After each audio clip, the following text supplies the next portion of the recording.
It is the RIOT Podcast. This is the Friday, August 18th edition. This is a big time of year for back to school stuff. And so today you'll hear about Isaiah and I's first weeks at college, how we spent them. But Isaiah, we've graduated college. We've finished that, been there, done that. But it's pretty common, right, for people to wish to look back on their college days and say, I wish I could do it all over again.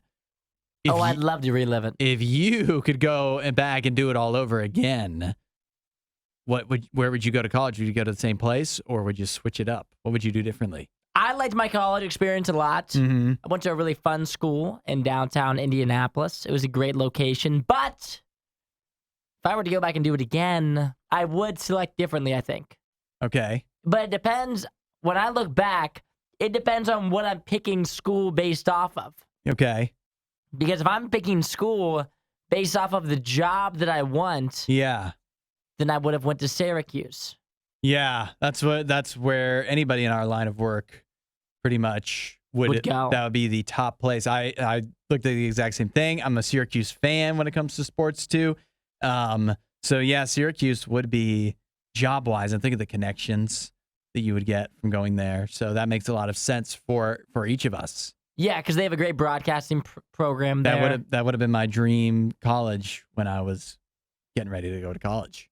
Yeah, so that one, if I'm picking job-wise, now let's get into if I'm picking fun-wise. Okay. Because that's what everybody wants to hear anyway. Yeah, experience-wise. So I'm thinking I've got 5 locations. Okay. These are the 5 that I would choose between. I'd visit them all and decide where I want to be. Mm. The first one, Vanderbilt University. Okay. Downtown Nashville. Yep. Enough said. The next one I've got, Arizona State That's a big party school. University. That's in Phoenix, Arizona, Scottsdale area, which, as we know, is one of my favorite places to visit of all for time. some reason, yeah. I love it down there. Next one, UNLV. Interesting. University of Nevada, Las Vegas. Yeah. So obviously So that puts you in the Vegas area. Uh-huh. My final one's Miami. Yeah. That was another one that came up for me That's a in big my one. searches. Not only because Miami's a fun area, but also that's the one of all the 5 that I've got here. Uh-huh. They've got like best sports-wise, Oh, which is a big part of it too. Yeah. Being able to go to games and things like that, and the whole like tailgate thing is a lot of fun. And then my final one is UC Santa Barbara. Really? Which is out in California. Well known as like one of the prettiest campuses, prettiest schools in the country. Also, I've known some people who went there and they gave rave reviews because it's a beachfront college. And so your college is on the beach. Obvious pluses there. Those are my 5 if I was strictly going for fun location. Okay. So it sounds like you wanted, if you could go back and do it again, you'd like your college experience to be a vacation. Precisely, is yes. what I'm hearing. Because I was in downtown Indianapolis, which was fun. There was tons to do. I can't imagine going to a school that wasn't in a city at this point. And so if I was going to go back, I would just go to a bigger city. I do feel if you go to a school that's in like a college town, I feel like I'd get so isolated, you know? But yeah. I also think you can have a lot fun. of either like your college experience it's kind of based off of you. And if you have friends there, if you are good at making friends, either you're going to have fun or you're not going to not, and it doesn't matter where you go. Exactly.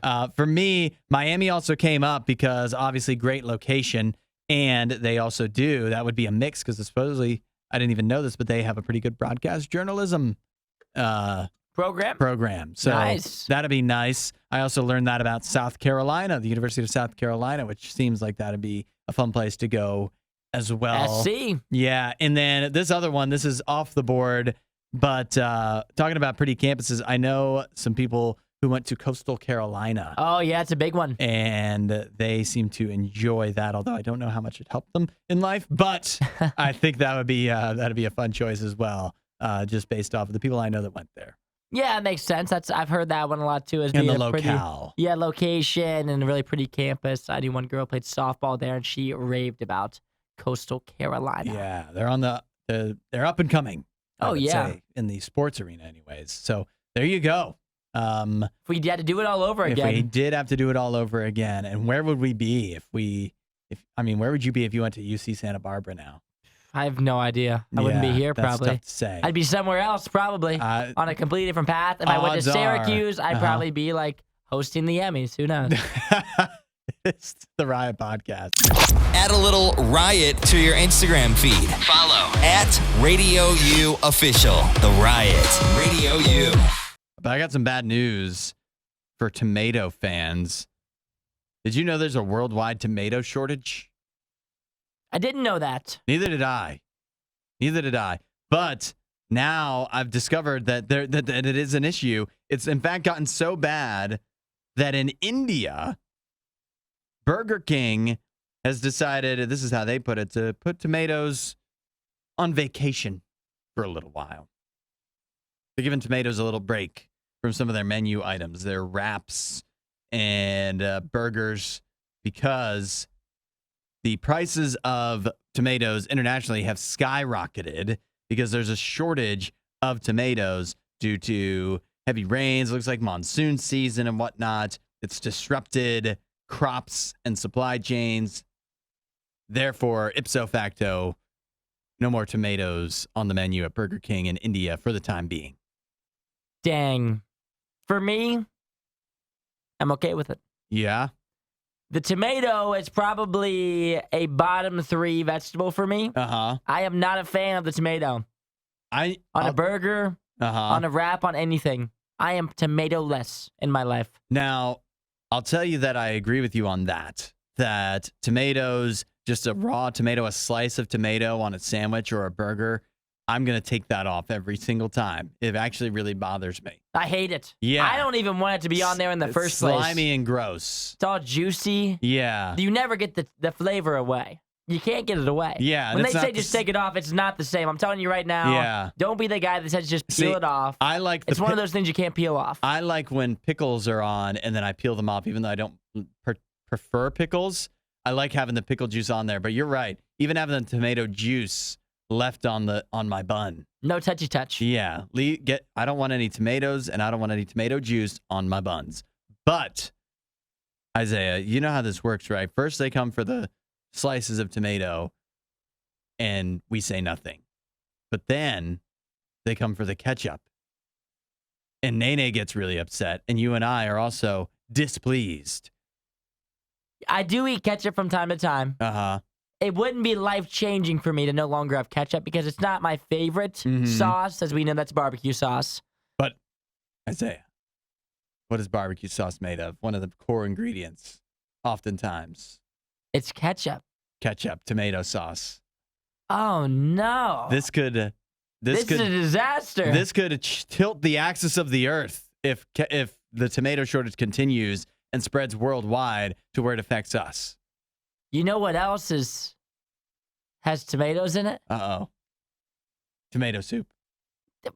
We don't care about tomato soup at a time like this. Yeah, you think that's the top of mind? I guess not. We're talking about pizza. No! How are we gonna live? I was gonna get pizza tonight. Now I feel like I should abstain to conserve. Like, do we really need it tonight? Pizza? You know? Yeah. Like, we all need to have like one time in the next 2 weeks where we're allowed to get a pizza. Yeah. We can't be doing willy-nilly pizza orders. If it's on a big night, if you're not hosting, maybe you don't get pizza tonight. I don't want a casual pizza night. I was going to get pizza tonight, too, because I was going to have a chill night. We were going to do like a pizza and ice cream night. Yeah. Maybe I was going to do Donato's, treat myself. Not now. No, not at a time like this. You gotta ration it. We've got to ration it. We could do white pizza. It's not the frickin' same. No, it's not, is it? It's not the same. No, we're gonna have to adjust because this is gonna be trouble if we let this tomato shortage get out of hand. So everybody, do your part. Dial it back a little bit. We're gonna have to really talk to Nene because we're gonna have a serious conversation with Nene. A serious chat because this could be a real issue. The stories you love with the opinions you hate. The Riot Radio U. We've got a wedding that was supposedly ruined. The way the wedding was ruined was the bride and groom in their invitations had a strict no white dress code. That's that's kind of standard. I don't know if it's always spelled out, but it's standard, right? You don't wear white to a wedding. Yes. That's especially Well, yeah, you don't wear white to a wedding. But at the reception, the bride had gotten very upset. And the reason that she had got very upset is because she had noticed that the 6-year-old nephew of the groom was wearing white. This 6-year-old nephew did not adhere to the strict no white dress code, which I would have to imagine means his parents dressed him in something white. I don't think 6-year-olds are probably dressing themselves. And so she actually threatened to kick this 6-year-old out of the wedding entirely, out of this reception. Get out of here, kid. Try to horn in on my big day by wearing white. Don't you know that there's a strict no white dress code? Apparently, because this was the groom's nephew, and the wife, the now wife, was complaining. They're still married. She was complaining. He called her insecure and selfish. Well, that's kind of wild. On their big day, he had to pull that one out. Apparently, the nephew was wearing white jeans and a white bow tie. And that's too much, huh? Ooh. How cute must he have looked? I bet he looked for it good. to be a problem. He must have been getting a lot of attention. Yeah, I guess so. I think, and if he's wearing a different shirt, he wasn't wearing a white shirt, Yeah. white bow tie, and white Yeah, no, pants. of course. He had white jeans on with a white bow tie, huh? So it sounds like That's what I'm hearing. I think, for me personally, I get the whole not wearing white thing. But isn't that more of like a girl's dress? Yeah, because you don't want to be guy? Because you don't want somebody who's on the fringes of the wedding going, well, who's the one getting married now? Yeah, exactly. But for a guy, like when any guy goes to a wedding, Yeah. what color dress shirt do you wear? You're wearing a white dress shirt. You can wear white, yeah. I wore a white dress shirt to my brother's wedding. I was in the wedding. And what happens when we hit the dance floor? I take the gray jacket I had off. You got to take that off. I slip it off. Don't want it restricting your motion, your range of motion. I've got a white shirt on, like 75% of the men on the dance floor. Yep. In gray pants. So had this young kid, the 6-year-old, had he been wearing, instead of white jeans, like gray slacks or something, with a white dress shirt, there's no way nobody was wearing a white dress shirt at this, right? It's hard to picture. That. Since this is the go-to dress shirt, so I think that she's in the wrong. Yeah, but she's freaking out for no reason. He did call her insecure and selfish. But that was a bad move on his part. I wouldn't have said all that. Yeah, on your wedding day. I would have been like, don't let this ruin your big day. This silly thing, who cares? That does sound kind of insecure and selfish. I won't lie. It does. He's not wrong, but on the wedding day, you need some tact. You can mince words on wedding days, I think. And he could have done that for sure. Now they are still married, but since the wedding, apparently they have not spoken, and she's been staying with her mother. Because of that. Because he called her insecure and selfish. Oh. I'm hearing even more insecure so behavior to me. It does sound insecure and selfish with the whole you're yelling at a 6-year-old to get him to change. Yeah. Trying to kick him out of the wedding. You're trying to kick a 6-year-old out of a wedding. That alone is bad enough. Yeah. But at the same time, you can't be... She should have... You know what she should have done? What should she have done? She should have went and spilled the drink on his pants. Smart. Yeah, that would show him, right? Show that kid. Show that little kid. Oh, I'm sorry. And who's going to get mad at you? It's your big day. Yeah, no one's getting mad at you. He's a little kid. Yeah. And now look at him. That'll show him. That'll teach him a lesson. Get him out of here. You want to wear white to a wedding? On my big day? White jeans? White pants, for a guy anyway, that's bad as is. You shouldn't be wearing those in general. I don't know. He must have looked good. He must have looked darn good. If podcast awards were ever a thing, this show wouldn't win any. This is the Worst of the Riot podcast. Taylor Swift, been a while since she's been in the news, but I think she's in the news for good reason right here. Taylor Swift reportedly has turned down being the performer for the Super Bowl halftime show this year, which is one thing, right? That's one thing. If the reports can be believed, This is the 9th year in a row she said no. They just keep asking her. Yeah. Do you think it's cool that she's turned it down 9 times or crazy? I think it's right. You think it's the right thing to do? I think it is for this reason and this reason only. I think if Taylor Swift played at halftime, it would mess up the whole atmosphere of the game.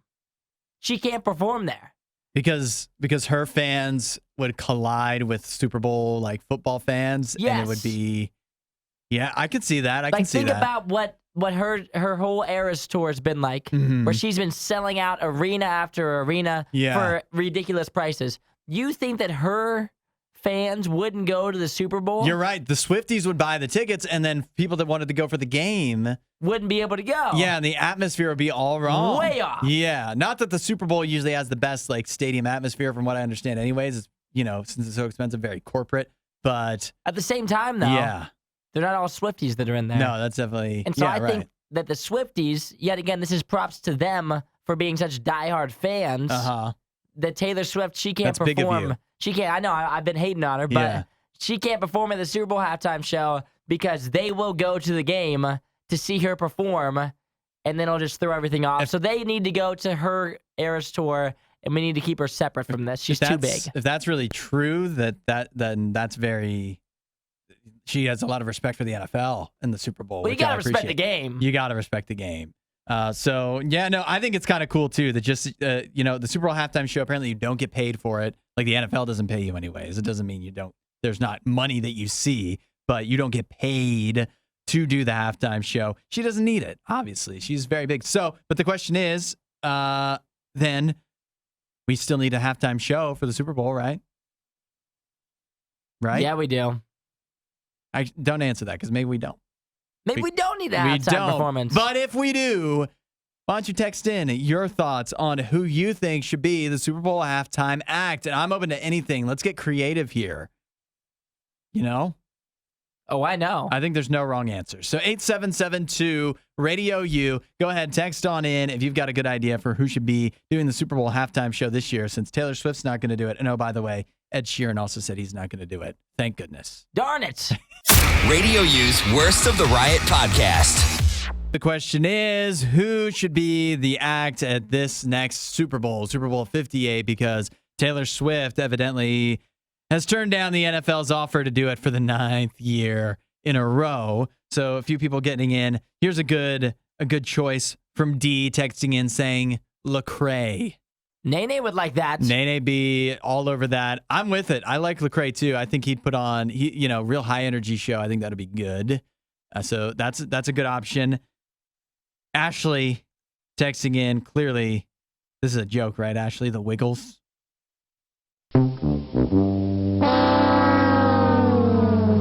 I mean, it wouldn't be the worst halftime show I think I'd ever seen. It could be nostalgic. It could be.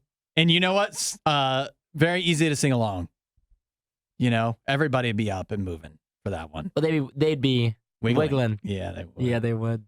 Here's a good one from Michael. He said, Lacey Sturm. Okay. Good choice. All right. We just heard her. And this is another good option. What about NF for the halftime show? Make a little appearance. One of your faves. That'd be an intense halftime show. Yeah, I don't know. It'd feel like a little bit of a downer, wouldn't you think? I guess it kind of pump you up, maybe. It could. If your team's trailing the end of the first half. Then you could do motivated. Yeah. Yeah. That would spark some energy for your team. Some people texting in that just like kind of similar, a couple of years ago, they did the hip hop, the California, LA scene hip hop kind of medley. What if we did that with Radio U throwback artists? We could do that too. Reliant K, Switchfoot, Toby Mac all get out there. That would be a wild one. Let's see. I'm trying to think. Who would you pick? Yeah, I'm trying to think. I mean, 21 Pilots instantly jumps to mind. I think there's somebody that everyone's familiar with, at least in some way or another, and they put on a high energy show, so it wouldn't be like just somebody out there with a guitar strumming along. You know what I mean? So that could be fitting. You got any ideas? What about this, right? I'm going to go in a completely different way because you said there was no wrong answers and we get real creative, right? I have one like that too in a second. What's yours? What if we had there's an instrumental in the background, right? Okay. It's just an intense instrumental. Yeah. And then we have David Copperfield out there. Like a magician. A magician just going to work. And in the background, it's got the real intense magician music. Yeah. The build up. And he does just a full performance. What do you think about that? Could that be more entertaining than maybe the dancers dancing around? If we get David Copperfield out there and he just levitates. Turn it into a real variety show. Wouldn't that be kind of wild? Aren't you surprised that's never happened? I guess with that, yeah, I know they used to have marching bands. They did used to do different stuff. I think there was elephants involved at some point. You go way back in the early days of the Super Bowl halftime show. I also have one that's kind of off the wall. And I think, I don't know, this would be tough in 2023. And I guess the next Super Bowl is 2024. What about if we had a comedian come out? A comedian? Yeah. Who doesn't love a comedian? That'd be an interesting to one. get some laughs in between, especially if your team was losing. It might maybe lighten the mood a little bit. You get Nate Bargatze out there or something like that. Interesting. You're going comedian. I think that could appeal to everybody. He cracks on the teams. Yeah, but it needs to be. That'd be tough for a tough crowd for a comedian. They have to be they got to be moving though. You think? It has to. I think it needs to be it's got to be upbeat. I don't know. I think just getting everybody laughing would accomplish the same goal as getting. Think about watching doing something high energy. Watching the Super Bowl, and then I don't know. It's so intense, and then everybody just sits down and they're watching stand-up. Let's all have a laugh. I don't know if that runs as well. Rachel texted and she says red would be a good answer. Just one in the Battle of the Buzz. The clear answer. Yeah.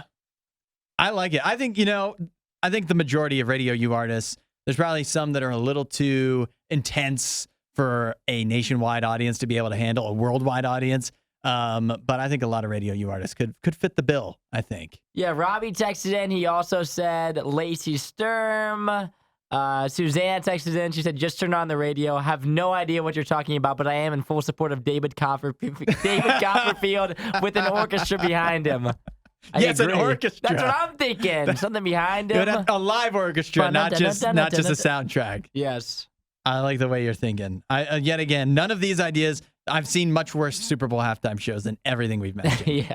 If you like that video, there's a ton more. Go check out our past videos and subscribe so you don't miss what we do next.